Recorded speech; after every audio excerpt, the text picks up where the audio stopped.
채권이란 국가, 기업, 지방자치단체가 자금을 조달하기에 발행하는 채무증권을 말하는데요. 국가가 발행하는 채권을 국채라고 합니다. 국채의 이자는 고정되어 있기 때문에 기준금리가 내려가면 시장의 이자율도 같이 내려가지만 채권은 기존 이자율을 유지합니다. 이렇게 되면 기준금리는 떨어지는데 채권금리는 약정된 수익률을 보장하니 그 인기가 오르게 되죠. 한마디로 기준금리가 낮아지면 채권의 인기는 오르는 법인데요. 요즘에는 전혀 다른 모습이 나타나고 있습니다. 기준금리도 제로 수준인데다가 국채의 수익률까지 바닥을 치는 것이죠. 미 국채의 인기도 갈수록 떨어져 빌 그루스는 미국이 국채금리를 인위적으로 낮추는 것이라며 포트폴리오에서 미국 국채를 빼야 한다고 주장했고, 중국과 러시아도 미국 국채를 내다 팔고 있습니다. 기준금리가 떨어지니 대출을 하는 사람들도 많아지고 안전자산인 채권 수익률도 바닥을 쳐 더 많은 돈들이 시장에 나옵니다. 시장에 풀린 돈이 많아지니 돈의 가치도 지속적으로 떨어집니다. 사람들은 너도 나도 부동산과 주식에 투자합니다.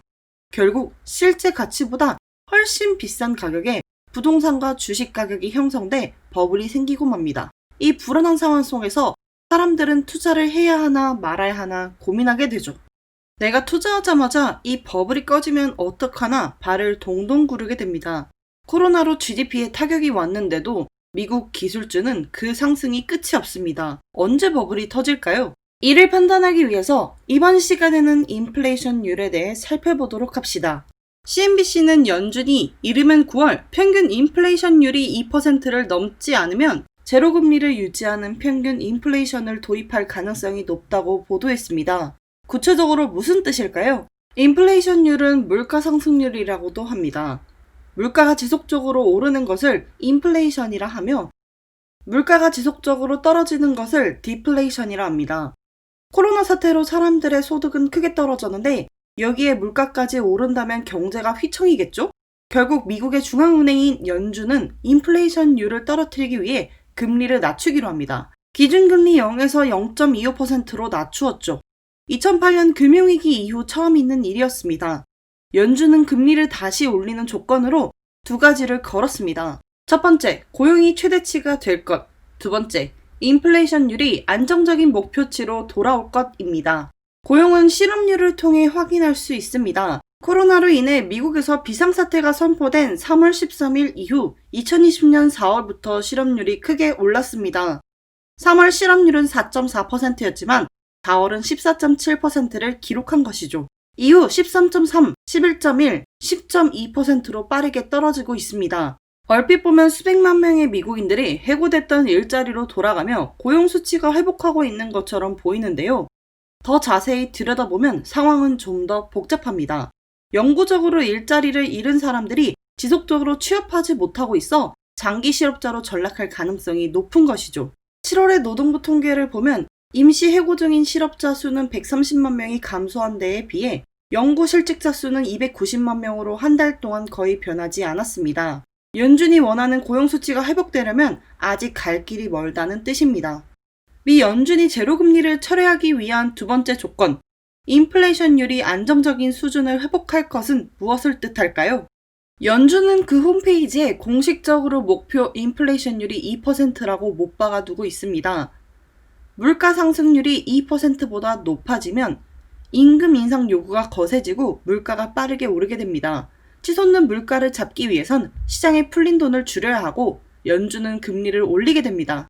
금리를 올리면 주식에 투자하는 사람들이 보다 안정적인 수익을 얻을 수 있는 적금으로 눈을 돌립니다. 결국 주식시장은 휘청이게 되고 이것은 국가 경제가 흔들리는 것인가 하는 위기감에 휩싸이게 만들죠. 한마디로 인플레이션은 시장에 풀리는 돈이 많아지는 것을 말하고 금리를 높이는 것은 그 풀린 통화량을 줄이는 것을 의미합니다. 거꾸로 물가 상승률이 2%보다 낮게 되면 이것 역시 큰 문제가 될 수 있습니다. 물가가 떨어지면 좋은 것 아닌가 싶으시겠지만 한 가지 예를 들어볼까요? 스마트폰 가격이 떨어졌다고 합시다. 스마트폰 가격이 떨어지자 소비자들이 그만큼 더 사줄 것으로 예상했지만 이번엔 안 사도 더 떨어질 것이라는 생각에 각 가정에서는 돈을 더 아낍니다. 이렇게 소비가 위축되자 스마트폰 생산 기업들은 재고가 쌓이게 되고 공장 가동이 멈추면서 불필요한 직원들을 해고하기 시작합니다. 결국 이 해고는 각 가정으로 돌아오고 이로 인해 또 그 가정들은 더 소비를 줄이게 되죠. 소비가 계속 줄어드니 물가는 더 떨어지게 됩니다. 그럼 또다시 반복하는 것입니다. 이 악순환을 끊지 못합니다. 이 악순환 속에 빠진 대표적인 나라가 바로 일본입니다. 결국 이 2%의 인플레이션율을 유지하는 것이 미국을 비롯한 선진 국가들의 목표인데요. 최근 미국의 인플레이션율은 4월 0.3, 5월 0.1, 6월 0.6을 기록했습니다.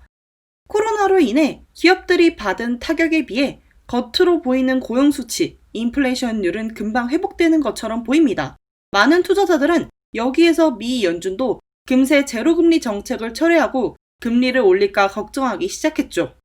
연준이 금리를 올리면 아무래도 주식시장은 타격을 입을 수밖에 없기 때문입니다. 지금은 0.6인 인플레이션율이 2.0에 가깝게 올라갈수록 시장의 불안감은 커져만 갑니다.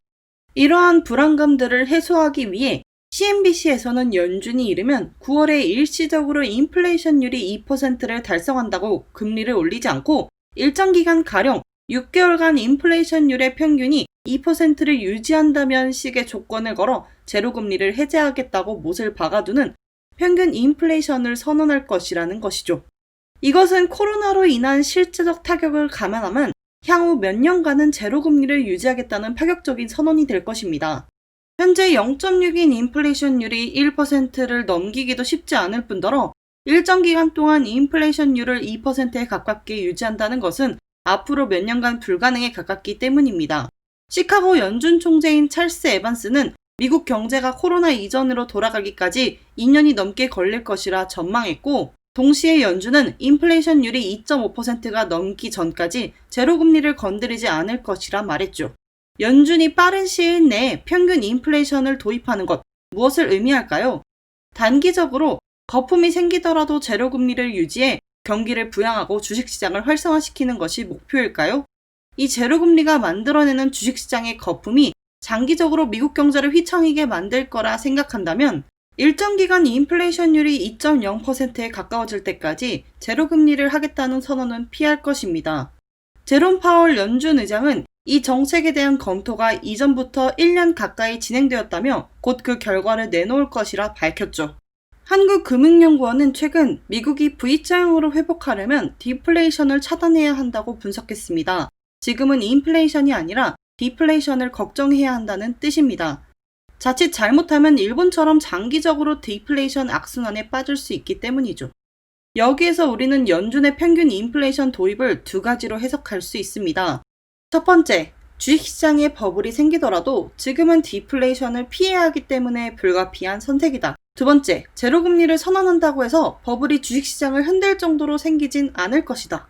연준이 첫 번째 판단을 했다고 생각하신다면 포트폴리오를 다양화해 리스크에 대비하셔야 합니다. 인플레이션율이 1% 내외를 유지한다면 주식은 헤지 역할을 충분히 할 수 있죠. 연준이 두 번째 판단을 했다고 생각하신다면 인플레이션율을 유심히 지켜보시길 바랍니다.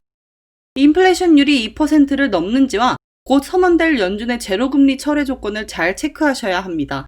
현재 시장은 거품이 심하게 끼고 있다는 투자자들과 AI, 정확히는 딥러닝이 산업 전반에 도입되면서 더 많은 자본이 미국에 쏠리고 있어 나타나는 현상이라고 생각하는 투자자들로 나누어져 있습니다. 누가 정답인지는 사실 간단합니다.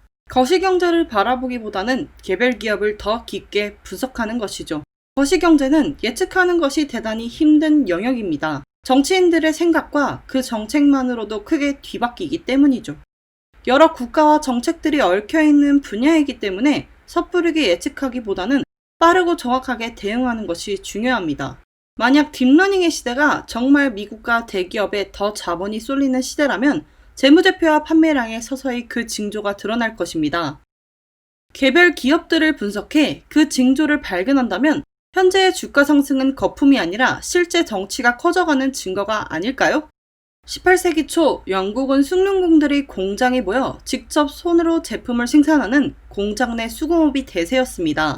하지만 증기기관이 발명되면서 기계들이 꾸준히 개량되고 널리 보급되기 시작하자 비숙련자들도 손쉽게 제품들을 기계를 통해 생산할 수 있을 정도로 품질을 유지하면서 대량 생산을 할 수 있게 되었죠.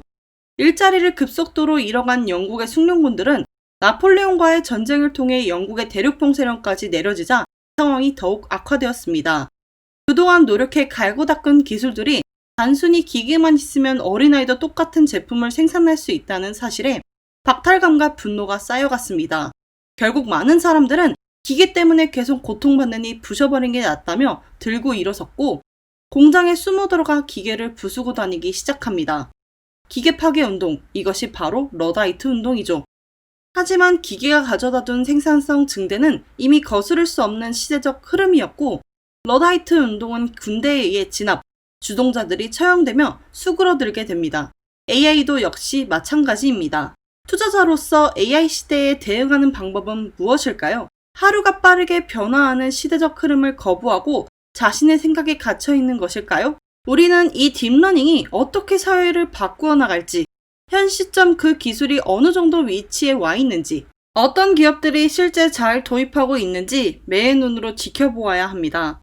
러다이트 운동을 하던 영국의 숙련공들처럼 되지 않기 위해서는 꾸준히 기술과 기업을 공부해야 하지 않을까요? 시청해주셔서 감사합니다. 좋아요와 구독은 제작에 큰 힘이 됩니다. 감사합니다.